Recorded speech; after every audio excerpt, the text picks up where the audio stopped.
Hi friends, இன்றைக்கி வாழைப்பழ தோலை வச்சு தான் ஒரு கார்டனிங் டிப் வந்து பார்க்க போகிறோங்க.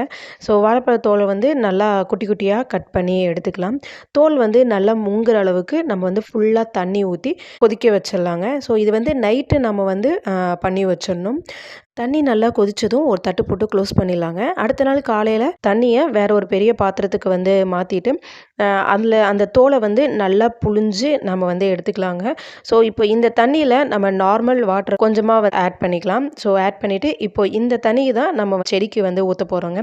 ஸோ வாழைப்பழ தோலில் பார்த்தீங்க அப்படின்னா பொட்டாசியம், பாஸ்பரஸ், கால்சியம், மெக்னீஷியம்னு இந்த மாதிரி நிறைய சத்துக்கள் இருக்குங்க. இதனால் செடிகள் வேர்கள் வந்து வலுவாக இருக்கும். பூ அப்புறம் காயெலாம் வந்து ரொம்ப அதிகமாகவே வரும்.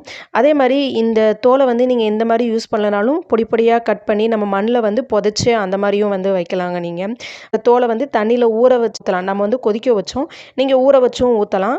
இந்த தோலையே காய வச்சு பொடி செஞ்சும் நம்ம யூஸ் பண்ணிக்கலாம். இந்த மெத்தடில் எதுனாலும் ட்ரை பண்ணலாம். ஸோ ஃப்ரெண்ட்ஸ், இனிமேல் வாழைப்பழ தோலை தூக்கி போடாதீங்க. இந்த மாதிரி நீங்களும் செடி இதெல்லாம் வச்சுருந்தீங்கன்னா அதுக்கு வந்து அந்த தோலை யூஸ் பண்ணுங்கள். உங்களுக்கு இந்த வீடியோ பிடிச்சிருந்தா லைக் பண்ணுங்கள், ஷேர் பண்ணுங்கள், மறக்காமல் சப்ஸ்கிரைப் பண்ணுங்கள். பாய்.